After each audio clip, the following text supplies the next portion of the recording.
അടുത്ത ചോദ്യം, യാ ഇബാദല്ലാഹി അഈനൂനി എന്ന വാദം കേരളത്തിൽ ആദ്യമായി പ്രചരിപ്പിച്ചത് ഷബാബും ചെറിയമുണ്ടവുമാണെന്ന് പ്രചരിപ്പിക്കുന്നു. എന്താണ് യഥാർത്ഥ വസ്തുത?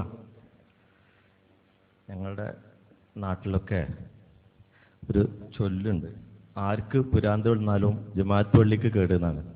അവിടെ അങ്ങനെ ഭ്രാന്ത് ഇറങ്ങുന്ന ആൾക്കാരൊക്കെ അവിടെ ഒരു പള്ളിക്ക് വന്ന് കല്ലെറിയുക, അവിടെ ജനൽ പൊട്ടിക്കുക, അവിടെ നിന്ന് വന്ന് മുസാഫ് കീറിയിടുക, അത് തിന്നുക, അങ്ങനെയൊക്കെ ഒരു സ്വഭാവം ഉണ്ടായിരുന്നു അത്ര മുമ്പ്. അപ്പം അന്നുണ്ടായതാണ് ആർക്ക് ഭ്രാന്ത് കളിക്കാലും ജമാഅത്ത് പള്ളിക്ക് കേട് എന്നാണ്. അതേപോലെ ഇവിടെ എന്ത് പ്രശ്നം ഉണ്ടായാലും ചെറിയ മുണ്ടത്തിനും ഷബാബിനും മടവൂരികൾക്ക് അങ്ങനെയൊക്കെയാണ് പ്രശ്നങ്ങൾ. ഇനി ആരെന്ത് നെറുകേട് ചെയ്താൽ പോലും അതിൻ്റെ ഒക്കെ കുറ്റം നമുക്കാണ്. അതേപോലെയാണ് ഇപ്പോൾ ഈ ഒരു പ്രശ്നവും. ഈ രണ്ട് വിഭാഗവും, ഈ സക്കരിയ സലാഹിയുടെ വിഭാഗവും അബ്ദുറഹ്മാൻ സലഫിയുടെ വിഭാഗവും ഒക്കെ ആരോപിക്കുന്ന ഒരു വിഷയമാണ്. ഈ വിഷയം ആദ്യമായി കൊണ്ടുവന്നത് ഷബാബാണ്.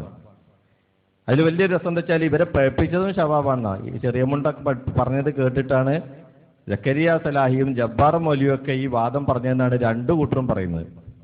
ഈ ചെറിയ മുണ്ടം എഴുതുന്നതോ ഷബാബ് എഴുതുന്നതോ വായിക്കരുത്, ഇത് ആദർശ വ്യതിയാനമാണെന്ന് പഠിപ്പിച്ചിട്ട് ഇത്രയും കാലം വിയർത്ത് പണിയെടുത്ത ആൾക്കാരെ വരും. എന്നിട്ട് ആ പണിയെടുത്ത സക്കരിയ സലാഹി ഇത് ആരോടും പറയാതെ ഷബാബ് വായിച്ച് കേടുവരുന്നു. അയാളപ്പം മനസ്സിലാവുന്നത്. അപ്പൊ കൃത്യമായിട്ടും ഇതൊരു കുപ്രചരണമാണ്. ഷബാബിലോ ചെറിയ മുണ്ടമോ ഷബാബോ ഇവരിപ്പൊ പറയുന്ന പോലുള്ള വിജനപ്രദേശത്ത് എത്തിപ്പെട്ടാൽ ജിന്നിനെയും മലക്കിനെയും വിളിച്ച് സഹായം തേടാം, അത് ശിർക്കല്ല എന്നൊരു വാദം ഷബാബ് പറഞ്ഞിട്ടേ ഇല്ല. ഷബാബിൽ അങ്ങനെ വന്നിട്ടില്ല. ഒരു ചോദ്യോത്തരത്തിലെ പദങ്ങളുടെ സമാനത എടുത്ത് ഉപയോഗിച്ച് ആൾക്കാരെ തെറ്റിദ്ധരിപ്പിക്കുകയാണ് ഇവർ ചെയ്തിട്ടുള്ളത്. ഇവരാളുകൾ പഠിപ്പിച്ചത് ഇസ്ലാഹ് മാസികയിലൂടെ ആദ്യമായി 2007 ഏപ്രിൽ മാസത്തിലെ ഇസ്ലാഹ് മാസികയിലൂടെ ഇവരാളുകളെ പഠിപ്പിച്ചത് രാത്രിയുടെ ഇരുളിൽ തപ്പിത്തടഞ്ഞ് നീങ്ങുന്ന ഒരാൾ തൻ്റെ തൊട്ടടുത്ത് നിന്നും ശബ്ദം കേൾക്കുന്നു, ആളെ കാണുന്നില്ല, തൻ്റെ മുമ്പിലുള്ള ഈ ശബ്ദത്തിന്റെ ഉടമ ജിന്നായിരിക്കാം. അവിടെ പ്രത്യേകങ്ങൾ മനസ്സിലാക്കണം. ഈ ശബ്ദത്തിന്റെ ഉടമ ജിന്നായിരിക്കാം എന്ന വിശ്വാസത്തിൽ എന്നെ ഒന്ന് സഹായിക്കാമോ, ഒരു വെളിച്ചം തരാമോ എന്ന് ആവശ്യപ്പെട്ടാൽ അത് അഭൗതികമോ കാര്യകാരണബന്ധത്തിനപ്പുറമോ അല്ലെങ്കിൽ സൃഷ്ടികളുടെ കൈവിൽപ്പെടാത്തത് തേടുകയല്ല, ആ സഹായാർത്ഥന ശിർക്കുമല്ല. പകൽ വെളിച്ചത്തിൽ വിജനമായ മരുഭൂമിയിലൂടെ വഴിയറിയാതെ നടന്നു നീങ്ങുന്ന ഒരാൾ പരിസരത്ത് ആരെയും കാണുന്നില്ല. ഇവിടെ എന്റെ ശബ്ദം കേൾക്കുന്ന ആരെങ്കിലും മനുഷ്യൻ, മലക്ക്, ജിന്ന്, പ്രത്യേകം എഴുതി മനുഷ്യൻ, മലക്ക്, ജിന്ന് എന്നെ സഹായിക്കട്ടെ എന്ന് നനച്ച് പടപ്പുകളെ എന്നെ സഹായിക്കണേ, എനിക്ക് വഴി കാണിച്ചു തരണേ എന്ന് ഉച്ചത്തിൽ വിളിച്ചു പറയുന്നുവെങ്കിൽ അഭൗതിക മാർഗത്തിലുള്ള സഹായത്തേട്ടം അതിലില്ല എന്നാണ് ഇവർ പഠിപ്പിച്ചത്. ഇപ്പോഴും വാദിച്ചുകൊണ്ടിരിക്കുന്നതും അങ്ങോട്ടും ഇങ്ങോട്ടും ഏറ്റുമുട്ടിക്കൊണ്ടിരിക്കുന്നതും ഈ ഒരു വാദത്തിന്റെ പുറത്താണ്. ഒരിക്കലും ഷബാബ് ഇത്തരത്തിലൊരു വാദം പറഞ്ഞിട്ടില്ല. വർഷങ്ങൾക്ക് മുമ്പ് ചെറിയമുണ്ട് അബ്ദുൽ ഹമീദ് മദനി തന്നെ പിന്നീട് വിശദീകരിച്ചതനുസരിച്ച് മുജാഹിദുകൾക്കിടയിൽ ജിന്ന് വിവാദം ആരംഭിക്കുന്നതിനും എത്രയോ വർഷങ്ങൾക്ക് മുമ്പ് ഒരു മുസ്ലിയാരുടെ പ്രസംഗവുമായി ബന്ധപ്പെട്ട ചോദ്യത്തിന് നൽകിയ മറുപടിയാണ്. ചോദ്യം കൃത്യമായും ആ ഒരു ഇവർക്ക് കൊണ്ടു നടക്കുന്ന ആ ഒരു വചനം, വിജന സ്ഥലത്ത് എന്തെങ്കിലും ആപത്ത് സംഭവിച്ചാൽ യാ ഇബാദല്ലാഹി അഈനൂനി എന്ന് പറയണം എന്ന് പറയുന്ന ആ ഒരു വചനം, അതിന്റെ അവസ്ഥ എന്താണ് എന്ന, ഈ ഹദീസിനെ സംബന്ധിച്ച് എന്താണ് അഭിപ്രായം എന്നാണ് ചോദ്യം. ആ ഹദീസിനെ കുറിച്ച് എന്താണ് അഭിപ്രായം എന്നാണ്. അങ്ങനെ പറഞ്ഞാൽ ശിർക്കാണോ എന്നതായിരുന്നില്ല ചോദ്യം. ഹദീസിനെ കുറിച്ച് എന്താണ് അഭിപ്രായം എന്നാ. അദ്ദേഹം ചെറിയമുണ്ട് അബ്ദുൽ ഹമീദ് മദനി ഷബാബിൽ കൃത്യമായും അതിന്റെ മറുപടിയുടെ തുടക്കം തന്നെ ഇങ്ങനെ എഴുതി: വിശുദ്ധ ഖുർആനിൽ അനേകം ആയത്തുകളിൽ യാതൊരു സംശയത്തിനും ഇടയില്ലാത്ത വിധം വ്യക്തമാക്കിയ കാര്യമാണ് അല്ലാഹു അല്ലാത്ത ആരോടും പ്രാർത്ഥന ചെയ്യാൻ പാടില്ല എന്നത്. ഇതിനെ എതിർക്കാൻ വേണ്ടി ഏതെങ്കിലും ഹദീസോ ഹദീസിന്റെ വ്യാഖ്യാനമോ ചൂണ്ടിക്കാണിക്കുന്നത് അള്ളാഹുവേയും അവന്റെ ഗ്രന്ഥത്തെയും അവഹേളിക്കുന്നതിന് തുല്യമാണ്. അള്ളാഹുവിന്റെ വചനത്തിന് താഴെ മാത്രമേ മറ്റേത് വചനത്തിനും സത്യവിശ്വാസി സ്ഥാനം കൽപ്പിക്കാൻ പാടുള്ളൂ. ഖുർആന് വിരുദ്ധമാണ് എന്നതിനാൽ അതൊക്കെ തള്ളിക്കളയണം എന്ന് തന്നെ ആ വിഷയത്തിൽ പറഞ്ഞു കഴിഞ്ഞു. പിന്നീട് ആ വിഷയവുമായി ബന്ധപ്പെട്ട് കൂടുതൽ വിശദീകരിക്കുകയാണ്. വിളിക്കുക, സഹായം ചോദിക്കുക എന്നൊക്കെ തുടങ്ങിയ വിഷയങ്ങൾ വിശദീകരിച്ചതിന് ശേഷം ജിന്നുകളിലേക്ക് വിഷയമെത്തി. എന്നിട്ട് അദ്ദേഹം പറയുന്നു, ജിന്നുകൾ അള്ളാഹുവിന്റെ അടിമകളാണ്. നിങ്ങൾ കൃത്യമായിട്ടത് കേൾക്കണം. കാരണം അത്രയധികം തെറ്റിദ്ധരിപ്പിക്കൽ ഈ വിഷയത്തിൽ നടത്തിക്കൊണ്ടിരിക്കുന്നുണ്ട് ഇരു വിഭാഗവും. മറുപക്ഷത്തുള്ള ഇരു വിഭാഗവും ഇതിങ്ങനെ നടത്തിക്കൊണ്ടിരിക്കുന്നുണ്ട്. ഈ വിഷയത്തിൽ കേൾക്കുന്ന ഒരാളെ തെറ്റിദ്ധരിപ്പിക്കാൻ ചില പദക്കസർത്തുകൾ നടത്തുന്നതിനാൽ എന്താണ് ശബാബ് പറഞ്ഞത് എന്ന് നിങ്ങൾ കൃത്യമായി കേൾക്കണം. ആ ഹദീസിനെ കുറിച്ച് എന്താണ് അഭിപ്രായം എന്ന ചോദ്യത്തിന് കൃത്യമായും ആ ഹദീസ് ഖുർആനിന് താഴെയാണ് എന്തിനേയും കാണേണ്ടത് എന്നതിന്റെ അടിസ്ഥാനത്തിൽ അതിനെ തള്ളിക്കളയണം എന്ന രീതിയിൽ എഴുതി കഴിഞ്ഞതിന് ശേഷം പിന്നെ അവിടെ ചോദ്യത്തിൽ ജിന്നുകളുമായി ബന്ധപ്പെട്ട പരാമർശമുള്ളത് കൊണ്ട് അദ്ദേഹം അതും കൂടി വിശദീകരിക്കുക. ജിന്നുകൾ അള്ളാഹുവിന്റെ അടിമകളാണ്.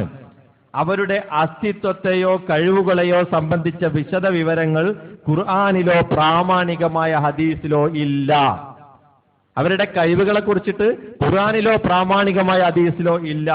അത് പറഞ്ഞു കഴിഞ്ഞതിന് ശേഷം അദ്ദേഹം സുലൈമാൻ നബിയുടെ സംഭവം പറയുന്നു. സുലൈമാൻ നബി അലൈഹിസ്സലാം ജിന്നുകളെ കൊണ്ട് ജോലി ചെയ്യിച്ചിരുന്നു, അവരോട് പല കാര്യങ്ങളും ആവശ്യപ്പെട്ടിരുന്നു. എന്നാൽ അദ്ദേഹം ജിന്നുകളോട് പ്രാർത്ഥിച്ചുവെന്ന് ഖുർആനിലോ ഹദീസിലോ പറഞ്ഞിട്ടില്ല. ജിന്നുകളോട് ചോദിക്കുന്നത് ജിന്നിനോടുള്ള പ്രാർത്ഥനയാണ് എന്ന് അത് ആ ഹദീസുമായി ബന്ധപ്പെട്ട് പരാമർശിച്ചപ്പോൾ അദ്ദേഹം സുലൈമാൻ നബിയുടെ സംഭവം ഇതിനെ മറുവാദമായി വരും എന്നതുകൊണ്ട് അതൊന്ന് വിശദീകരിക്കുകയാണ്. സുലൈമാൻ നബിയുടെ സംഭവം അത് വിശുദ്ധ ഖുർആനിൽ നമുക്ക് മനസ്സിലാകുന്നത് സുലൈമാൻ നബിക്ക് മാത്രമുള്ളൊരു പ്രത്യേകതയായിരുന്നു. സുലൈമാൻ നബി ആവശ്യപ്പെടുന്നതിനനുസരിച്ച് പ്രവർത്തിക്കാനുള്ള ഒരു കഴിവ് അവിടെ ജിന്നുകൾക്ക് നൽകപ്പെട്ടിട്ടുണ്ട്. അതുകൊണ്ട് തന്നെ ജിന്നുകളോട് ചോദിക്കുന്നത് അവിടെ പ്രാർത്ഥനയായി പരിചയപ്പെടുത്തിയിട്ടില്ല. അത് പറഞ്ഞതിന് ശേഷം അദ്ദേഹം പറയുന്നു, അതുപോലെ ഏതുപോലെ അതിന്റെ തൊട്ടു മുമ്പ് പറഞ്ഞത്, നിങ്ങൾ എവിടെയും ഇവർ ഈ വിഷയം ഉദ്ധരിക്കുന്ന എവിടെയും പോയി അന്വേഷിച്ചു നോക്കൂ, അവരെ എഴുതിയതെടുത്ത് വായിച്ചു നോക്കൂ, അവരുടെ പ്രസംഗം എടുത്തു നോക്കൂ, ഈ അതുപോലെ നിങ്ങൾക്ക് കാണാൻ കഴിയില്ല. ഈ അതുപോലെ കാണാൻ കഴിയില്ല. കാരണം എന്താ? ഈ അതുപോലെ പറഞ്ഞാൽ ഏതുപോലെ എന്നൊരു ചോദ്യം വരും. അപ്പൊ ഇതിന്റെ തൊട്ടു മുമ്പ് സുലൈമാൻ നബിയുടെ സംഭവമാണ് പറഞ്ഞത്, അതുപോലെയാണ് എന്ന് പറയേണ്ടി വരും. അപ്പൊ അത് ഒരു അമാനുഷിക സംഭവം, ഒരു പ്രത്യേകമായി സുലൈമാൻ നബിക്ക് അള്ളാഹു അനുവദിച്ചു കൊടുത്തൊരു സംഭവം എന്ന നിലയ്ക്ക് പറഞ്ഞതിനെ വിശദീകരിച്ചതാണ് എന്ന് വരുമ്പോ ഇവരുടെ ഇപ്പോഴത്തെ ഈ ദുർന്യായങ്ങൾ അവസാനിക്കും. അത് അവസാനിക്കാതിരിക്കാനാണ് അതുപോലെ വിട്ട് മാത്രം വായിക്കുന്നത്. നിങ്ങൾ നോക്കൂ, അവർ എഴുതിയ സ്ഥലത്തൊക്കെ നോക്കിക്കോ, ഈ അതുപോലെ നിങ്ങൾക്ക് കാണാൻ കഴിയില്ല. അതുപോലെ വിജനപ്രദേശത്തുണ്ടായേക്കാൻ ഇടയുള്ള ജിന്നുകളും മലക്കുകളും ഉൾപ്പെടെയുള്ള സൃഷ്ടികളോട് അവർക്ക് കഴിവ് നൽകപ്പെട്ട വിഷയത്തിൽ സഹായം ആവശ്യപ്പെട്ടാൽ അതും പ്രാർത്ഥനയാണെന്ന് പറയാൻ കഴിയില്ല. സുലൈമാൻ നബിയുടെ ആവശ്യം അംഗീകരിച്ച് പ്രവർത്തിക്കാനുള്ള കഴിവ് നൽകപ്പെട്ടത് കൊണ്ട് അവിടെ പ്രാർത്ഥനയല്ലാത്തതുപോലെ ഇങ്ങനെ വല്ല കഴിവും കൊടുത്തിട്ടുണ്ടെങ്കിൽ അത് ചോദിച്ചാൽ അപ്പോഴും അത് പ്രാർത്ഥന ആവൂല എന്ന് പറയാം. എന്നാൽ തൊട്ടു മുമ്പ് പറഞ്ഞിട്ടുണ്ട്, ഇവർ ജിന്നുകൾക്ക് നൽകപ്പെട്ട കഴിവുകളെ കുറിച്ച് വിശുദ്ധ ഖുർആനിലോ പ്രാമാണികമായ ഹദീസിലോ ഒന്നും പറഞ്ഞിട്ടില്ല. അതിൽ നിന്ന് നമുക്കൊന്നും കിട്ടുന്നില്ല. അതുകൊണ്ട് തന്നെ ഇത്തരം പിന്നെ ഏത് കഴിവ് എന്ന് അന്വേഷിച്ച് പോകേണ്ടതില്ല. ഞാനൊരു ഉദാഹരണം പറയാം. നമ്മൾ സുന്നികളുമായി നടക്കുന്ന ചർച്ച ഖണ്ഡനങ്ങളിൽ അവർ നമ്മളോട് മരിച്ചവർ സഹായിക്കും, മരിച്ചവരോട് നമുക്ക് ബന്ധപ്പെടാൻ കഴിയും എന്നതിന് ഉദാഹരണമായി മിഅ്റാജ് സംഭവം ഉദ്ധരിക്കുമ്പോൾ നമ്മുടെ പഴയകാല പണ്ഡിതന്മാർ അവരോട് തിരിച്ചു പറയാറുണ്ടായിരുന്നു, അതുപോലെ ഏതെങ്കിലും മൂലന്മാർക്ക് അങ്ങനെ ആകാശത്തേക്ക് പോകാൻ അവസരം കിട്ടിയാൽ മരിച്ചവരോട് നിങ്ങൾ ചോദിച്ചോളിയും എന്ന് പറയാറുണ്ടല്ലോ. അതുപോലെ ഈ സുലൈമാൻ നബിക്ക് ഇങ്ങനെ കിട്ടിയ പ്രത്യേകമായ കഴിവ് പ്രാർത്ഥനയല്ല. അതുപോലെ വല്ല പ്രത്യേകമായ കഴിവിന്റെ പശ്ചാത്തലത്തിൽ ചോദിക്കുന്ന ഒന്നും പ്രാർത്ഥനയല്ല എന്ന് പറഞ്ഞു എന്നേ ഉള്ളൂ. അവിടെ ഒരു മറുചോദ്യം ഒഴിവാക്കാനായി ഒരു ഉത്തരത്തിൽ പറഞ്ഞതാ. ഈ വിഷയ സംബന്ധമായി പിന്നീട് ഒരു വിവാദം വന്നപ്പോൾ ഇതുമായി ബന്ധപ്പെട്ട ഒരു വിശദീകരണം വീണ്ടും ആവശ്യപ്പെട്ട് ശബാബിലേക്ക് ചോദ്യം വന്നു. ഈ കഴിഞ്ഞ 2009 ഡിസംബർ 11 ശബാബിൽ ഇത് കൃത്യമായും ചെറിയമുണ്ട അബ്ദുൽ ഹമീദ് മദനി വിശദീകരിച്ചു.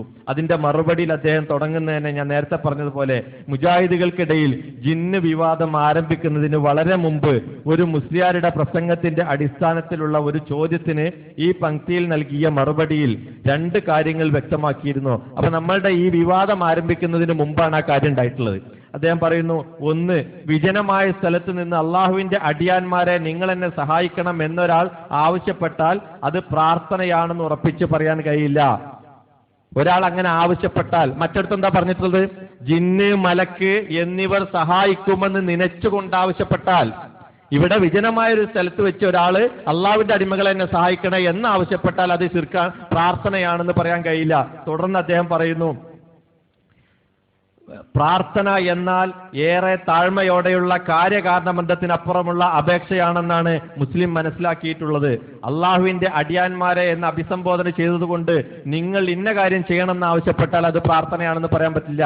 ഒഴിഞ്ഞൊരു സ്ഥലത്ത് വെച്ചുമ്പോൾ ഇവിടെ ആരുമില്ലേ എന്ന് ചോദിക്കുന്നത് പോലെ നമ്മൾ അബ്ദുറഹ്മാൻ സലഫിന്റെ ഭാഷയിൽ പറഞ്ഞാൽ മണ്ടിയേരോ എന്ന് പറഞ്ഞതുപോലെ നമ്മൾ കഴിഞ്ഞ അപ്പൊ അങ്ങനെ ഒരാൾ വിജന സ്ഥലത്ത് വെച്ച് അള്ളാഹുവിന്റെ അടിയാന്മാരെ എന്ന് പറഞ്ഞതുകൊണ്ട് മാത്രം അത് പ്രാർത്ഥനയാവില്ല. എന്നാൽ മറുപക്ഷത്തുള്ള വാദം ജിന്നുകളും മലക്കുകളും എന്നെ സഹായിക്കും, എനിക്ക് വഴി കാണിച്ചു തരും എന്ന് നനച്ചുകൊണ്ട് ചോദിച്ചാൽ അത് പ്രാർത്ഥനയാവില്ല. രണ്ടും രണ്ടാ, കൃത്യമായും രണ്ടും രണ്ടാണ്. ജിന്നുകളോടുള്ള സഹായ തേട്ടം കാര്യകാരണ ബന്ധത്തിനപ്പുറമാണ് എന്ന് കൃത്യമായും ശബാബിലൂടെ പറഞ്ഞിട്ടുണ്ട്.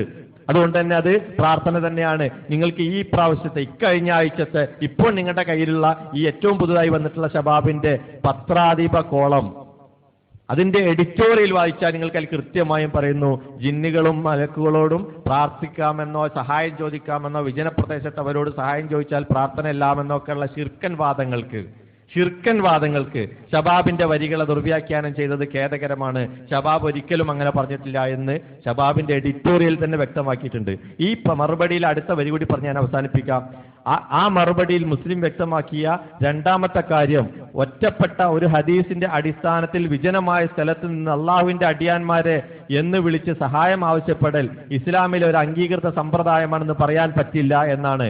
മുമ്പിൽ മനുഷ്യരെ ആരെയും കാണുന്നില്ലെങ്കിൽ ഏതാവശ്യത്തിനും അള്ളാഹുവോട് മാത്രം സഹായം തേടുക എന്നതാണ് ഇസ്ലാമിലെ അംഗീകൃത സമ്പ്രദായം. ഇതിനാണ് നൂറുകണക്കിന് ആയത്തുകളുടെയും പ്രാമാണികമായ ഹദീസുകളുടെയും പിൻബലമുള്ളത്. ഒറ്റപ്പെട്ട ഒരു ഹദീസ് തെളിവായി ഉന്നയിച്ചുകൊണ്ട് ഇതിന് വിപരീതമായ ഒരു സമ്പ്രദായം സ്ഥാപിക്കാൻ പാടില്ല. ഒറ്റപ്പെട്ട ഹദീസുകൾ ഉദ്ധരിച്ചുകൊണ്ട് ഇസ്ലാമിലെ അംഗീകൃത നിലപാടുകൾക്ക് ഇളക്കമുണ്ടാക്കാൻ മുസ്ലിയാന്മാർ ശ്രമിച്ചാലും മൗലവിമാർ ശ്രമിച്ചാലും അത് അന്യായം തന്നെയാണ്. മലക്കുകളോടോ ജിന്നുകളോടോ പ്രാർത്ഥിക്കാമെന്നോ പ്രാർത്ഥനയല്ലാത്ത സഹായം തേടാമെന്നോ അങ്ങനെ സഹായം തേടുന്നതിന് അള്ളാഹുവോ റസൂലോ നിർദ്ദേശിച്ചിട്ടുണ്ടെന്നോ മുസ്ലിം ഒരിക്കലും എഴുതിയിട്ടില്ല. പ്രാർത്ഥിക്കാമെന്നോ പ്രാർത്ഥനയല്ലാത്ത സഹായം തേടാമെന്നോ എന്ന് പറഞ്ഞത് കൃത്യമായും ഇവരുടെ വാദത്തിന്റെ പശ്ചാത്തലത്തിലാണ്. കാരണം ഇവര് ജിന്നുകളോട് ചോദിക്കുന്നത് പ്രാർത്ഥനയല്ലാത്ത സഹായതേട്ടമാണ് എന്ന് വിശദീകരിച്ച പശ്ചാത്തലത്തിൽ അത് രണ്ടും മുസ്ലിം ചെറിയമുണ്ട് അബ്ദുൽ ഹമീദ് മദനി എഴുതിയിട്ടില്ല എന്ന് ശബാബ് എഴുതിയിട്ടില്ല എന്ന് വളരെ ഗണ്യമായി ഈ വിഷയത്തിൽ വിശദീകരിക്കുകയാണ്. ഈ വിഷയത്തിൽ ഇത്ര കൃത്യമാണ് കാര്യങ്ങൾ എന്നിരിക്കെ ജിന്ന് മലക്ക് എന്നിവർ സഹായിക്കുമെന്ന് നനച്ചുകൊണ്ട് പ്രാർത്ഥിച്ചാൽ സഹായം തേടിയാൽ ശിർക്കല്ല എന്ന വാദവും, ആരെങ്കിലും വിജനസ്ഥലത്ത് ഒറ്റപ്പെട്ടിട്ട് അവിടുന്ന് അള്ളാഹുവിന്റെ അടിമകളെ എന്ന് വിളിച്ചുപോയാൽ അത് ശിർക്കല്ല എന്ന് പറഞ്ഞും കൂടി കൂട്ടിച്ചേർത്ത് ഒന്നാണ് എന്ന് ആളുകളെ തെറ്റിദ്ധരിപ്പിക്കുകയാണ്. ജിന്നിനോടോ മലക്കിനോടോ ഉദ്ദേശിച്ച് സഹായം തേടിയാൽ ശിർക്കാണ് എന്ന് തന്നെയാണ് ഈ ശബാബിലും ഇതിനുശേഷം ഈ ലക്കത്തിൽ ഇതിനെക്കുറിച്ച് വിശദീകരിച്ചു വന്ന അതിന്റെ എഡിറ്റോറിയലിലും കൃത്യമായും വിശദീകരിച്ചിട്ടുള്ളത്. സമയം